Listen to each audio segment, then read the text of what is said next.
In our headlines on this Wednesday afternoon, November 8th, here in South Korea. For the fifth month in a row, Korea's current account stayed in the black in September with a surplus of over $5.4 billion as exports marked a slowing annual decline while imports fell further. Beyond borders, Israel maintains its extensive ground operation in Gaza as it claims there will be no ceasefire until Hamas releases all hostages from the October 7th assault in southern Israel. Meanwhile, back on the local front, Seoul is hosting U.S. Secretary of State Antony Blinken for 2 days starting late Wednesday as North Korea and Russia bolster their weapons collaboration. September saw a surplus in Korea's current account, marking the fifth straight month of favorable figures. Our business correspondent Shin Ha-young starts us off. South Korea has managed to keep its current account in the black again in September. Preliminary data released by the Bank of Korea on Wednesday shows the country posted a current account surplus of $5.42 billion. This is the fifth straight month that a surplus was recorded, and it was even greater than in the month before.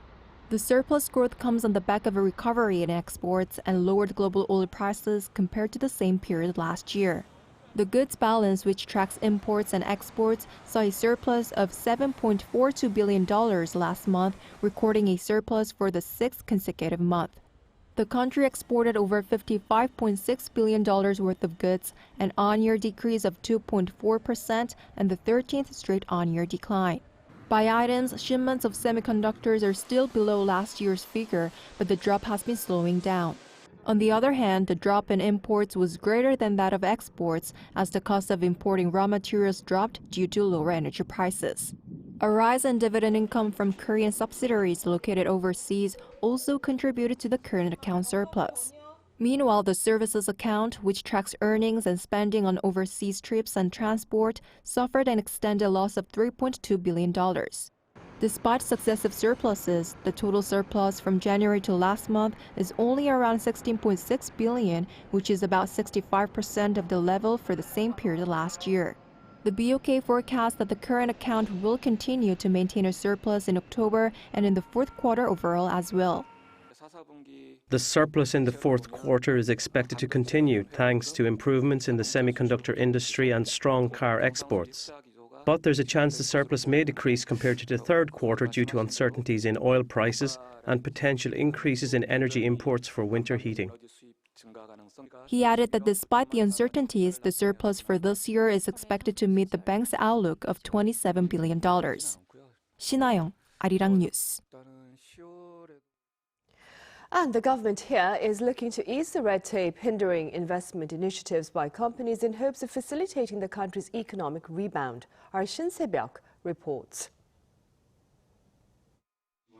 South Korea's government has pledged to ease regulations to expedite the investment project of major corporations as a means of supporting the recent economic recovery trend. This is according to Finance Minister Chu Kyung-ho in an emergency economic meeting on Wednesday. To further fuel the ongoing economic recovery, the government will expand investments and promote consumption with the goal of revitalizing domestic spending.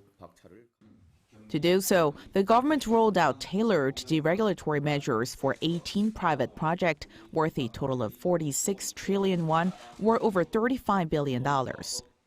Measures include law revisions to help South Korean oil refining company S-Oil secure construction sites for a large-scale petrochemical plant in the southeastern city of Ulsan as part of the $7 billion Saudi Aramco-backed Shaheen project. The refiner has been facing difficulties in securing sites for plant facilities such as storage yards and parking lots due to an act on industrial cluster development. The Sphere K-pop Arena project is also to benefit from the newly announced plan. Currently, the U.S. company is looking to break ground on the venue before 2025 in Hanam, just south of Seoul. The expected feasibility study period, as of now, is over 42 months, but the government's fast-track administrative procedures will shorten it by half.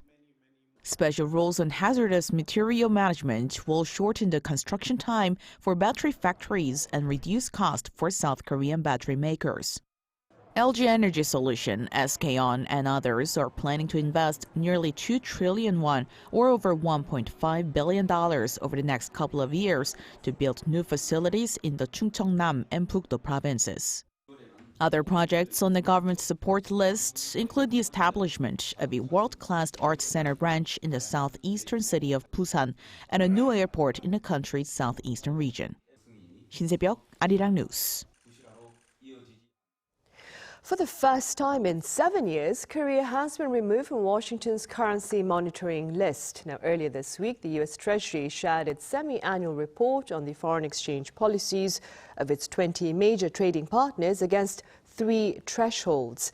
Those that meet 2 of the 3 criteria are placed on the monitoring list. Korea and Switzerland were removed from that list, while China, Germany and Taiwan are among those that remain. The criteria include a trade surplus with the U.S. of at least $15 billion, a material current account surplus of at least 3% of the country's GDP, and persistent net foreign currency purchases of at least 2% of GDP over a year.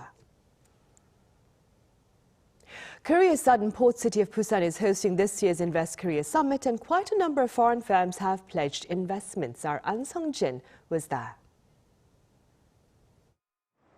Invest Korea Summit 2023, which nearly 1,000 foreign investors, domestic and overseas companies, and government officials attended, is the largest domestic event promoting foreign investment. Through the summit on Tuesday, the Trade Ministry announced that nearly $950 million worth of foreign direct investment has been pledged to the high-tech industry, particularly in the field of carbon neutrality, quantum computing, future cars, and semiconductors. Despite reduced global investment due to economic uncertainty, South Korea has reached its highest ever aggregate foreign direct investment this year, up to September, of approximately 31 trillion won, or $24 billion. It also saw an on-year increase of 37.5% of large quantity investments, where more than $300 million were traded. As South Korea garners attention as a hub for the energy and semiconductor industries, the country will continue to see a growing amount of foreign direct investment. 2 foreign investors, one of whom secured a deal with a Korean company, suggested potential favorable aspects that make Korea a destination for investors. Korea is a very attractive market. It's a very outgoing and also technology-guided semiconductor and biotechnology or pharma and such kind of things is definitely a future market. We recognize the strength and reliability of Korean energy off-takers as customers, but also as really equity partners in our overall energy developments. It also is the commitment by Korean companies to also be very front-footed in the development and rollout and application of the new clean energy technologies. Apart from the perspective of foreign investors, Trade Minister Bang Mong-gyu said there are other aspects that mark Korea as an attractive market. A high level of industrial competitiveness, innovation capacity, and an FTA agreement network are the nation's key strengths for foreign direct investment. Minister Bang also emphasized the role of foreign direct investment companies in Korea's move towards becoming a high-tech industry powerhouse. He also added that government supports these efforts, such as expanding the global supply chain, securing manufacturing capability, and strengthening the technology innovation ecosystem will be necessary. An Sung-jin, Arirang News, Busan.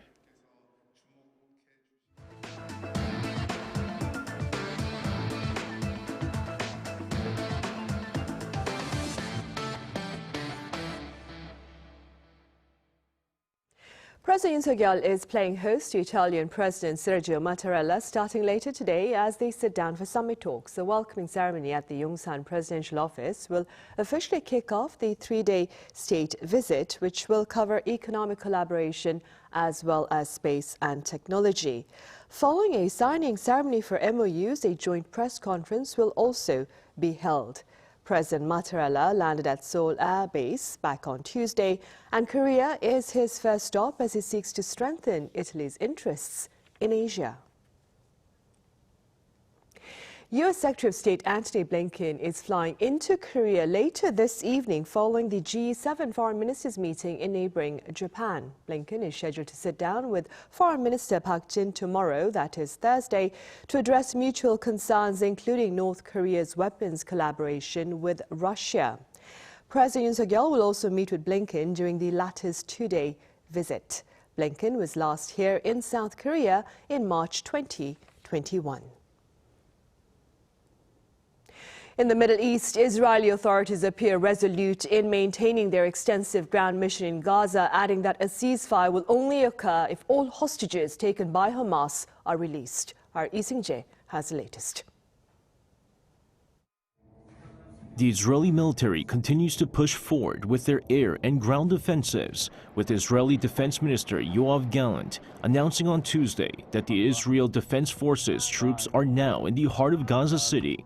Gallant said the forces moved in with coordination from its Air Force and Navy. IDF spokesperson Rear Admiral Daniel Hagari reiterated Israel's stance that there will be no ceasefire as it continues with its offensives in the Gaza Strip. Answering calls for a humanitarian ceasefire and criticism that too many Palestinian civilians have been killed, Hagari said that the IDF has hit more than 14,000 Hamas targets in the region, destroyed more than 100 tunnels, and captured 4,000 weapons, which he said were hidden in civilian infrastructure. Prime Minister Benjamin Netanyahu also reiterated his stance on Tuesday that there will be no fuel delivered to Gaza, nor a ceasefire with Hamas, unless hostages seized by the Palestinian militant group are freed. The comments were made during a televised statement marking 1 month since Hamas launched an attack against Israel on October 7th. The Prime Minister also warned Iran-backed Hezbollah that it would be making the mistake of its life if it opens a new front in the armed conflict from its base in Lebanon. While Netanyahu called on Palestinian civilians to move south for their own safety, he made it clear that Israel will not stop with its offensives in the Gaza Strip. Lee Seung-jae, Arirang News. Meanwhile, Korea is fighting its own battle against bedbugs following rampant reports of these pests over in Paris this past summer. Our Antony reports. South Korean authorities are fighting bedbugs amid growing public concern as the number of outbreaks, as reported by the Special Response Team on Monday, surpassed 30. The first outbreak was reported in September, which was followed by reports in 17 regions across South Korea, including cities and provinces. Earlier in November, the Ministry of the Interior and Safety launched a special response to contain the growing bedbugs infestations. However, as the number of outbreaks increased, the matter was elevated to be overseen by the Prime Minister's office. A decision was made in the first related meeting held on Tuesday to intensify inspections and pest control starting Monday, focusing on public transportation and accommodation facilities for 4 weeks. In response to concerns about the effectiveness of currently approved bedbug pesticides available domestically, the government has decided to promptly import alternatives. And on the back of reports of bedbug infestations in France and the UK, demand for bedbug repellent in the local market has surged on year. According to reports on Monday, sales of bedbug repellent increased by 813% from the end of October to the 6th of November. Sales of mattress vacuum cleaners also increased by 610%. In addition, demand for products like bedbug traps, which were not popular last year, has also increased. Bedbugs do not transmit disease. However, the bites from these blood-feeding insects can cause itching and lead to secondary skin infections due to scratching. Guidelines published by the government say that when bedbugs are discovered, the use of high-temperature steamers and repellents is effective. When bitten by bedbugs, it is advised to first wash the area with water and soap. A visit to the doctor may also be required depending on symptoms. Authorities are also advising that travelers thoroughly disinfect luggage before storing for an extended period as a way to eradicate them. Before the latest bedbug outbreak in South Korea, only 9 such reports have been submitted to the government since 2014. Eun-hee, Arirang News. The growing presence of drug abuse here in Korea has led to more work for our furry friends at Incheon International Airport. My colleague Choi Soo-young explains. South Korea is facing an increasing illegal drug threat with a sharp rise in cases during and after the COVID-19 pandemic. This means that sniffer dogs at Incheon International Airport, which is on the country's front line, are also having busier days. They search around 1,000 items daily among the 600,000 pieces of cargo arriving at the airport's logistics center from abroad. These highly trained dogs can detect even tiny amounts of drugs as small as 0.1 of a gram from over 10 meters away. We typically train them for 4 years. After qualifying in basic training, a select few undergo a 16-week specialized training program. From there, only a few of them become drug detection dogs deployed to work in ports and special cargo areas. In 2020, sniffer dogs detected 3.4 kilograms of drugs, and this year, as of September, they have found 8.4 kilograms, primarily methamphetamine, also known as Philipon in South Korea. There are 94 drug detection dogs operated by customs inspectors, and out of these, 22 sniffers are actively working at Incheon Airport. Here in South Korea, drug detection dogs currently used in operations are divided into 3 groups: dogs in training, ready for immediate deployment, and dogs awaiting retirement. Handlers partner with sniffer dogs for about 5 years until the dogs retire at around 7 to 8 years old. Handlers also help find new homes for them after their retirement. Korea Customs Service dogs are mainly Labrador Retrievers and Spaniels, breeds known for their strong connection with humans, and these dogs find joy in their work and value their playtime with handlers as a reward. In this era of pet dogs, people don't fear the animals usually, but some of them still freak out when they meet them at the airport. But detection dogs are gentle and friendly. If you encounter them at the airport, just step aside and wait for them to move, and your journey will be enjoyable with these friendly dogs around. The KCS is considering ways to gradually increase the supply of sniffer dogs to further strengthen its drug prevention efforts. Choi Soo-hyung, Arirang News. In other news, as part of efforts to boost production and ease labor, there has been a visible shift in the shape of apple trees here. Our Incheon shows us. On the left is a standard apple tree, and on the right is an apple tree that's recently taken a new shape. Apple trees have long been known for their strong branches that spread out 4 to 5 meters, giving the tree its pyramidal shape. But the latest change to its shape comes from apple farmers taking the main central branch of the tree and laying it horizontally. This allows the shorter branches to grow vertically and is being called the multi-axial method. Many of us who have grown apples for a long time, we are moving quickly to the multi-axial method. Labor is reduced and production increased, while the quality of the fruit is also significantly higher. Because the apple tree is more accessible, not only does it make pest control care easier, but farmers can install a net to protect the fruits from hail or typhoons. And the new shape allows the tree to get an even distribution of sunlight, which means farmers don't have to install reflective sheets.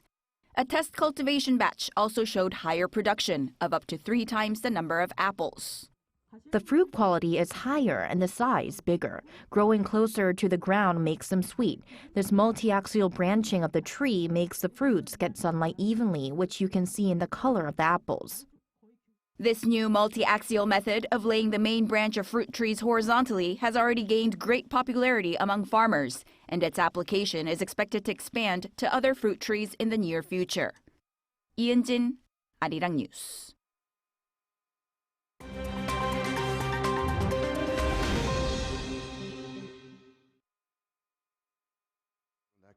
Let's take a look at what's going on in the world now. In the UK, the state opening of Parliament commenced on Tuesday by the new British monarch, King Charles III. In the first King's speech in more than 70 years, King Charles delivered the government's plans in a ceremony marking the first day of a new parliamentary session.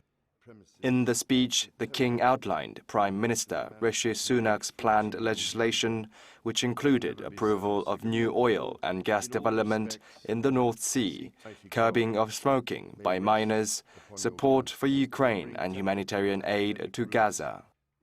King Charles made a special mention of South Korea's President Yoon and First Lady Kim, saying that he is looking forward and welcomes the South Korean state visit due later this month. President Yoon Suk-yeol will visit Britain this month at the invitation of King Charles III to mark the 140th anniversary of diplomatic relations between Korea and Britain. In Asia, Myanmar's military government on Tuesday began its first joint naval exercise with Russia in the Andaman Sea. The three-day joint maritime security exercise involving aircraft as well as naval vessels focuses on land, air, and sea defense tactics. The drills will last until Thursday. Since Aung San Suu Kyi's elected government was ousted by the country's military in February 2021, Myanmar has seen the violent suppression of democratic protests, leading to thousands of deaths. Russia and China are major weapons suppliers of Myanmar's military government, with 28 Russian private and public companies transferring weapons such as advanced missile systems and fighter jets to the country since the 2021 coup d'etat. A UN human rights report on Myanmar's human rights situation in May outlined that Russia has supplied $406 million and China $267 million of weapons and material to Myanmar's military government since 2021. In the US, the co-working space company WeWork filed for Chapter 11 bankruptcy protection on Monday in New Jersey. After years of financial problems that has led to a net long-term debt of $2.9 billion and with over $13 billion of long-term leases, the cornered company stated that it is to erase about $3 billion of debt through a restructuring support agreement. WeWork, which as of June offered modern office spaces in 777 locations in 39 countries, was once hailed as an exemplary unicorn startup and valued as high as $47 billion. It suffered from a 98% decline in its share prices this year. In Europe, the French military leader Napoleon Bonaparte's hat is up for auction. The iconic bicorn black beaver felt hat is expected to fetch around $850,000 at auction. It has been the trademark of the late 18th and early 19th century leader's attire, along with his frock coat. Napoleon's hat will be on sale at the Ozena auction house in Fontainebleau, Paris on November 19th. Kim Seong, Arirang News. On peut pas faire plus symbolique que ça.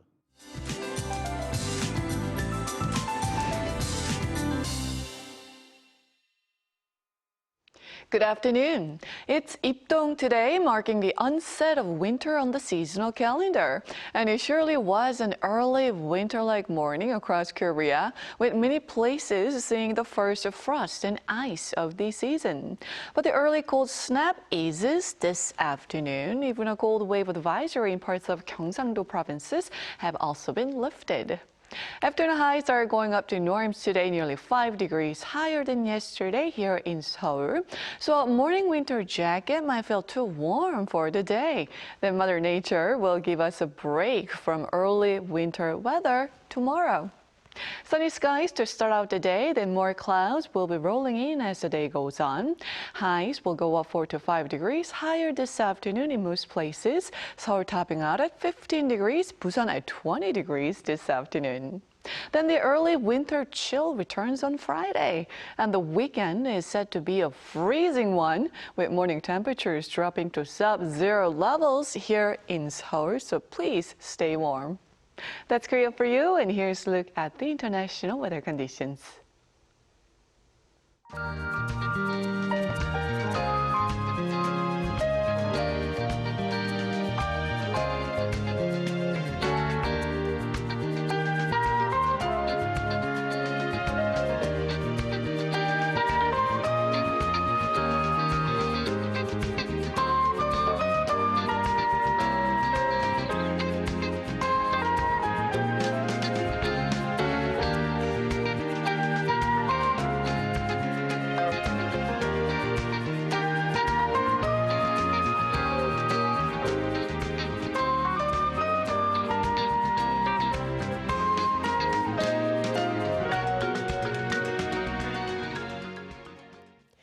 And those are the headlines at this hour. We have our panel session coming up right after this break, so do stay with us. Thank you for now.